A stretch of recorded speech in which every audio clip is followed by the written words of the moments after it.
Welcome to Better Than Yourself. Today on Better Than Yourself, fermented green tomatoes. I've got lots of green tomatoes that are, well, depending on conditions, you know, you find them out in the garden and they blew off the vine or they snapped or you had to pull a plant out and you have all these tomatoes. A lot of people like to fry them.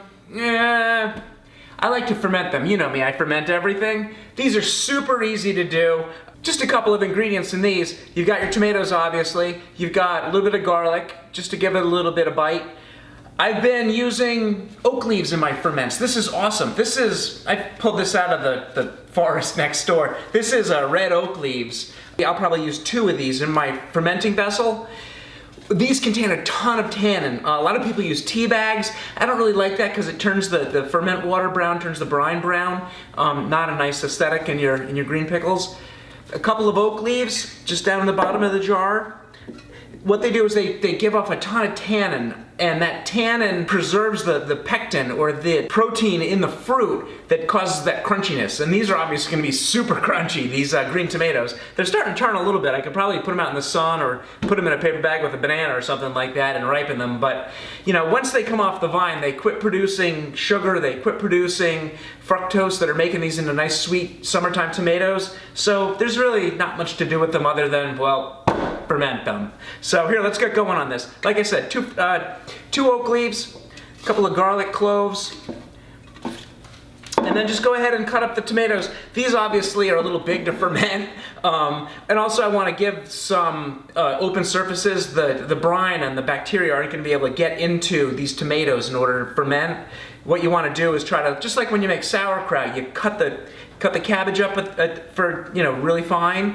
Do something like that with your tomato. Just, you know, grab a sharp knife and we'll just cut a couple of wedges. Think about, when you're making something, think about how you want it to look when you're done. You know, I'm going to put these out on a plate with, you know, with a meal, and I want some, you know, pretty pickles to put out. So think about how you want them to look on the plate. So cut accordingly. Cut off a little bit of the vine connector there, and load up your jar. Basically, you just want, I don't know what I cut that into, 6? Those pieces are kind of big.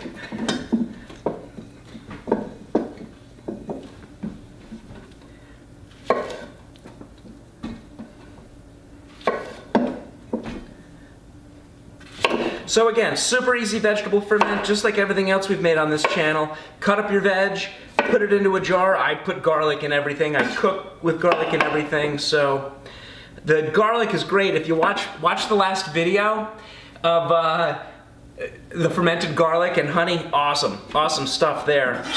But just cut up your tomatoes into, these are 1/8 size wedges. I keep throwing them in unsliced. Shake them down a little bit, try to get more to fit in my jar here. This one's turning red, but again, like I said, once these come off the vine, they're really not producing any more sugar. They're really not getting any more delicious, getting any sweeter. You know, save your harvest for the vine ripened tomatoes are really where it's at. When you get these tomatoes that have been cut too soon and then ripened with ethylene and they're just not as sweet as you want, that's why, because they've been removed from the vine. But I'm just going to ferment these though, so I think there's enough fructose in these that'll feed our little bacteria friends to get a good ferment off. But pack your jar up. What do I got in there? I've got my garlic, I've got the oak leaves, and my green tomatoes, well, somewhat green tomatoes. That's okay, they're pretty. Next ingredient, brine. Same brine recipe that I've been using on this channel every time. Again, you use the brine in the ferment. Basically, you want to harbor the good bacteria that's on the surface of the vegetable. So these came from an organic farm. And I know that they're basically clean, so I didn't even wash them. You know, I picked the dead leaves off and let the bugs fly away. But these are clean, and what happens is that those bacteria are in the air and they stick to the outside of the veg. So I've got a nice culture of bacteria for free, but when I bought the tomatoes. What we want to do though is make sure that nothing else can grow in this environment that we're creating in this jar. So what I'm going to do is fill it with brine, which will, as that salt is a preservative, the good bacteria, those lactobacteria, can survive the salty brine. Everything else, the nasty things are not going to be happy in this salt water. So I'm going to make a 3% brine. Basically, I've got a half gallon of water here, 6 tablespoons of salt.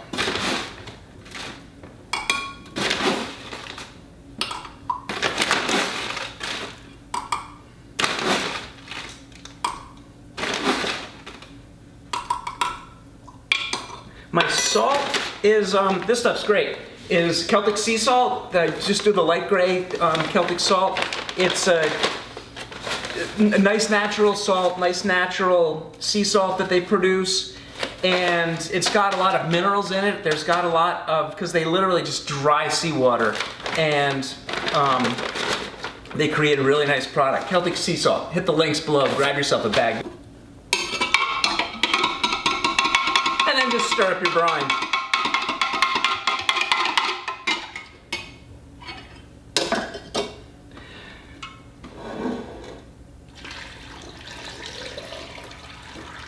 Fill it right up. Now, one final thing we need to do here. Here's a little piece of trimming.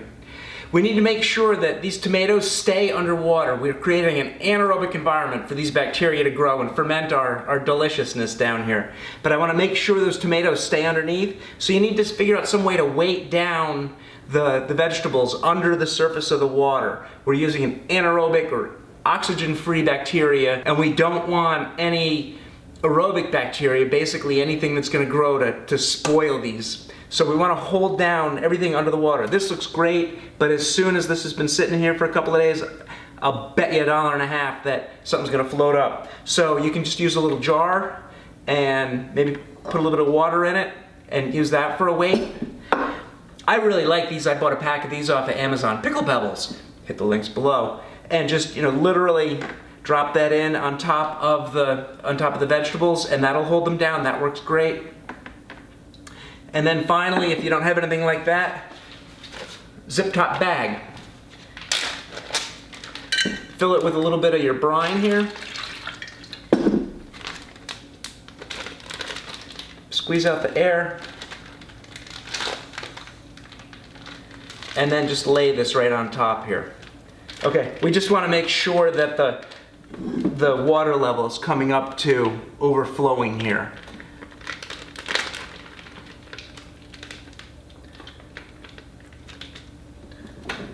And that's it. That's ready for the pantry. I'm gonna let this go, probably about 5 days like I usually do, and taste one, take a little nibble and see how they're coming along, see how smushy they are. They should be nice and crisp between the brine and the oak leaves in there. I think we're gonna have a nice crisp pickle. But basically with fermenting, let it ferment as long as you want. You can eat those tomatoes right now. Yes, you can eat green tomatoes. Yes, you can eat tomatoes. Tomatoes are not poisonous. That is an old American myth. When the Europeans first came over here, they saw these tomato plants growing, these big red fruits on them, and they were convinced that they were poisonous. They took one look at the tomato leaves, and they took one look at what they were familiar with from back in England, the nightshade plant leaves. That looks just like some kind of mutant nightshade plant, and they're in the same family of plants. Nightshade, tomatoes, eggplant, tobacco, all of those things are nightshade plants. They all are poisonous. Some with varying degrees of poisonous, but no, you can eat green tomatoes. You can make them more delicious if you ferment them. So, like I said, let this go for at least 5 days. It's, 70 degrees in here. If it's a little cooler in your house, it's probably gonna take a little longer. Let them ferment as long as you want. Leave them in the pantry and let them ferment for a week, for 2 weeks, for 3 weeks. If you like them that fermented, great. You're getting that much more bacteria, that much more probiotics in your snacks. So leave me a comment down below and tell me how your fermented tomatoes came out and any other fermenting projects that you're working on. If you have any questions or anything you'd like to see on the channel, please feel free to comment. I love your comments. And of course, subscribe. Thanks for all the subscriptions. The channel's been doing great lately, and it's thanks to you guys. So have fun doing it better yourself.